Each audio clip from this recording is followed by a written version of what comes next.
नमस्कार साथियों, मैं आपका दोस्त लक्ष्मण श्रीवास्तव। आज हम बात करने वाले हैं one of the most powerful leader in the history.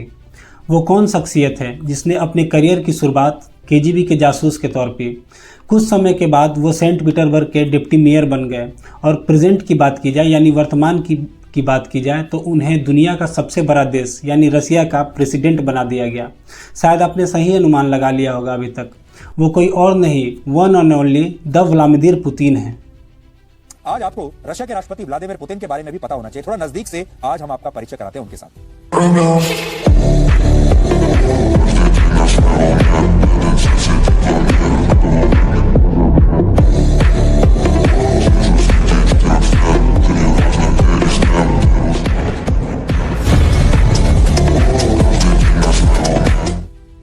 दोस्तों, दुनिया में तो बहुत सारे लीडर हैं। बात करें चाइना के प्रेसिडेंट जिनपिंग की, वहीं आप देखेंगे नॉर्थ कोरिया के किम जोंग उन, या फिर इनसे भी ऊपर देश की बात करें जो दुनिया के सबसे शक्तिशाली देश में आते हैं, अमेरिका के प्रेसिडेंट जो बाइडेन की। आज हम इन सब की ना बात करके आखिर क्यों पुतिन की बात कर रहे हैं, अगर आप वीडियो के एंड तक बने रहेंगे तो आप देखेंगे कि पुतिन में वैसे क्या बात है कि आज हम उनका बात कर रहे हैं। और साथ ही आपको ये पता चलेगा कि एक अत्यंत गरीब परिवार में जन्म लेने वाला बच्चा बड़ा होकर दुनिया का सबसे बड़ा देश का प्रेसिडेंट बनता है। पुतिन के जीवन को जानने के लिए हमें उनके बचपन को भी जानना बहुत ज़रूरी है। 7 अक्टूबर 1952 को रसिया के शहर लेनिनग्राड में उनका जन्म होता है। लेनिनग्राड, जिसे अब सेंट पीटर्सबर्ग शहर के नाम से जाना जाता है। उनके पिता सोवियत नेवी में सर्व किया करते थे और उनकी माँ एक फैक्ट्री वर्कर थी। कहा जाता है कि पुतिन को बचपन से ही पढ़ने का बहुत शौक था। वो बचपन से ही बहुत अनुशासित और जुझारू किस्म के थे। पुतिन की टीचर वेरा गुरेविच, जो उन्हें 5 से लेकर 8 तक होम ट्यूशन दिया करती थी, उन्होंने ये बताया है कि उनकी याद करने की क्षमता बहुत तेज़ थी। उन्हें अगर कुछ भी याद करने के लिए दिया जाता था तो वो बहुत जल्दी याद कर लेते थे। और उन्होंने ये भी बताया है कि पुतिन को बचपन से ही भाषा में बहुत अधिक रुचि थी। और ऐसा कहा भी जाता है कि पुतिन को अलग अलग भाषा में बहुत ज़्यादा कमांड है, वो बहुत ज़्यादा भाषा जानते हैं। जब मैं पुतिन के बारे में रिसर्च कर रहा था तो मुझे ये पढ़ने के लिए मिला कि पुतिन जब 9th क्लास में थे तो किसी मूवी या नॉवेल से इंस्पायर होकर केजीबी को ज्वाइन करना चाहते थे। और वो 9वीं क्लास में जब वो 9th क्लास में थे तो केजीबी के ऑफिस तक भी गए, पर उन्हें वहाँ प्रवेश करने से मना कर दिया गया। केजीबी क्या है मैं आपको ये बता दूं। जैसे भारत में एक सीक्रेट एजेंसी है रॉ, तो वैसे ही रसिया में भी एक सीक्रेट एजेंसी है जिसका नाम केजीबी है। तो वो बचपन से ही वो उनका इच्छा था कि वो बड़े होकर केजीबी मतलब जासूस बने, उसमें जासूस के तौर पे काम करें। समय दर समय बीतती रहती है, पर वर्ष आता है 1975 का और पुतिन इस समय 23 वर्ष के हो चुके होते हैं। 23 वर्ष के पूरे होते ही पुतिन अपना बचपन का सपना साकार कर लेते हैं। जी हाँ, वो 23 वर्ष की उम्र में ही केजीबी के एजेंट बनने में सफल होते हैं। केजीबी के एजेंट के तौर पे उन्हें अलग अलग देशों में देश की सेवा के लिए भेजा जाता है। ये बखूबी तौर पे अपना काम पूरे ईमानदारी और निष्ठा के साथ करते हैं। पर बात करें पुतिन के लाइफ के सबसे बड़े बदलाव की, तो ये बदलाव वो हुआ जब वर्ष 1989 में जर्मनी रसिया के खिलाफ होने लगा। आप सभी को शायद पता होगा कि जर्मनी के बीचों बीच एक बर्लिन की दीवार थी। इस दीवार के आधे लोग रसिया से प्रभावित थे और आधे लोग अमेरिका से प्रभावित थे। एक समय ये दीवार पूरी तरह से तोड़ दी गई। जो बर्लिन की दीवार थी जर्मनी के बीचों बीच, इसे पूरी तरह से तोड़ दी गई। ये दीवार टूटने के बाद सारे लोग अमेरिका से प्रभावित होने लगे। ये सारी घटना पुतिन वहीं पे देख रहे थे क्योंकि एज ए एजेंट वो वहीं पे पोस्टेड थे। ये सारी घटना उनके मन में एक घाव की तरह बन गई कि उनकी सरकार आखिर कर क्या रही है, कि उनके लोग मतलब उनके देश के लोग सारे लोग वहाँ से छोड़कर जा रहे हैं। बर्लिन की दीवार टूटने की घटना 1991 की है। मैं आपको बता दूं कि 1991 से पहले वहाँ यूएसएसआर थी, पर ये घटना होने के बाद रसिया से 15 देश अलग हो गए टूट के। ये सारी सिचुएशन वहाँ की गवर्नमेंट से कंट्रोल नहीं हो रही थी। उस समय के प्रेसिडेंट, रसिया के उस समय के प्रेसिडेंट मिखाइल गोर्बाचेव थे। उनसे यह सब कंट्रोल नहीं होने के कारण अंततः उन्हें यह पद त्याग देना पड़ा था। इस घटना के बाद जो नेक्स्ट प्रेसिडेंट आए उनसे भी ये सिचुएशन कंट्रोल नहीं हुई। और रसिया की स्थिति बद से बदतर होती चली गई। पर पुतिन के केजीबी के एजेंट से के काम को देखते हुए उन्हें 1991 में ही इस घटना के बाद वहाँ लेफ्टिनेंट कर्नल बना दिया गया। पुतिन लेफ्टिनेंट कर्नल बनने के बाद ही कुछ समय के बाद उनके काम को से प्रभावित होकर सरकार ने उन्हें सेंट पीटर्सबर्ग, जो कि रसिया का सबसे बड़ा शहर माना जाता है, वहाँ का उन्हें डिप्टी मेयर बना दिया गया। डिप्टी मेयर पद पे भी उन्होंने इतना अच्छा काम किया कि उस समय के प्रेसिडेंट, जो 1991 से 1999 तक प्रेसिडेंट के रूप में थे, बोरिस येल्त्सिन, उन्हें उनका सलाहकार बना दिया गया। और बोरिस येल्त्सिन पुतिन से इतने प्रभावित हुए कि उन्हें अपने साथ दिन रात रखने लगे, मतलब उनसे बहुत ज़्यादा प्रभावित हो गए, उनके काम को देख के, उनके डिसीजन को देख के। और इसी बीच व्लादिमीर पुतिन की फेस वैल्यू इतनी बढ़ गई, इतना वो लोकप्रिय हो गए रसिया की जनता के बीच कि वो प्रेसिडेंट से ज़्यादा फेमस होने लगे। पुतिन की लोकप्रियता और उनके काम को देखते हुए वर्ष 1999 में पुतिन को वहाँ का प्राइम मिनिस्टर बना दिया गया था। पुतिन प्राइम मिनिस्टर तो बन चुके थे, पर मैं आपको एक बात बता दूं, जैसे यहाँ पे सारी पावर, हमारे इंडिया में सारी पावर प्राइम मिनिस्टर के हाथ में होती है, पर रसिया में वैसा बिल्कुल अपोजिट है। वहाँ सारी पावर प्रेसिडेंट के हाथ में होती है। पुतिन प्राइम मिनिस्टर तो बन चुके थे, पर उनका लक्ष्य सिर्फ प्राइम मिनिस्टर ही बनना नहीं था, उनका लक्ष्य प्रेसिडेंट बनना था।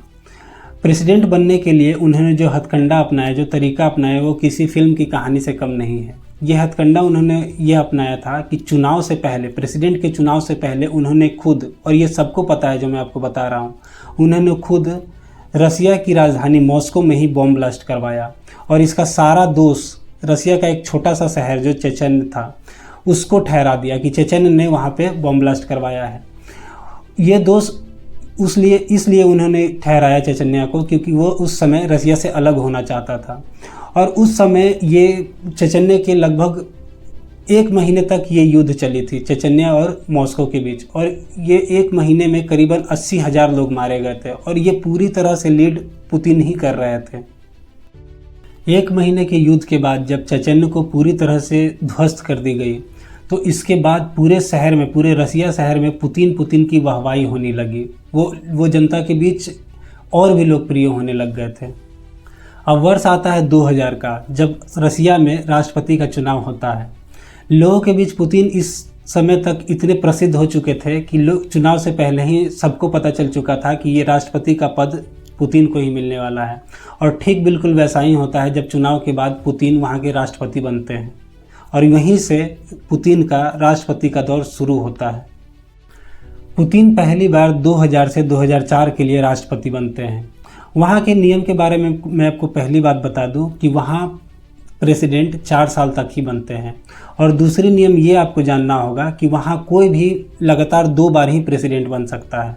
तो प्रेसिडेंट के तौर पर पुतिन 2000 से 2004 तक रहे और दूसरी बार फिर वो प्रेसिडेंट बन चुके थे, यानी 2004 से 2008 तक भी वह प्रेसिडेंट के तौर पे पुतिन ही थे।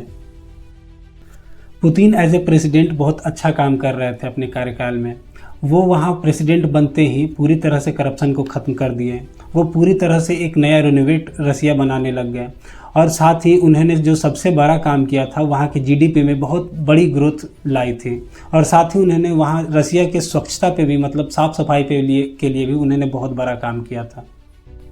तो दोस्तों, पुतिन के बारे में आपने जितना जाना, आपको पता होगा कि पुतिन अपने पावर को इतने आसानी से हाथ से नहीं जाने देंगे। पर उनके मतलब कॉन्स्टिट्यूशन के अकॉर्डिंग कोई तीसरी बार प्रेसिडेंट बन भी नहीं सकता था, और वो 2 बार एज ए प्रेसिडेंट वहाँ सर्व कर चुके थे। पर समय आता है 2008 का, जब वो पीएम पद के लिए लड़ते हैं। 2008 से 2012 के तौर पे वो पीएम पद के लिए लड़ते हैं और वो पीएम बन भी जाते हैं। पुतिन 2008 से लेकर 2012 तक प्राइम मिनिस्टर के तौर पे काम किया। अब उनकी ये कॉन्स्टिट्यूशन के अकॉर्डिंग ये रूल ख़त्म हो गई थी कि वहाँ कोई तीसरी बार नहीं बन सकता है। तो उन्होंने इस बार ये किया कि 2012 में फिर प्रेसिडेंट का चुनाव लड़ लिया, और वहाँ की जनता उन्हें फिर प्रेसिडेंट बना दी गई। और 2012 से लेकर 2016 के बीच में प्रेसिडेंट रहने के तौर पे उन्होंने कॉन्स्टिट्यूशन में ही सबसे बड़ा बदलाव कर दिया।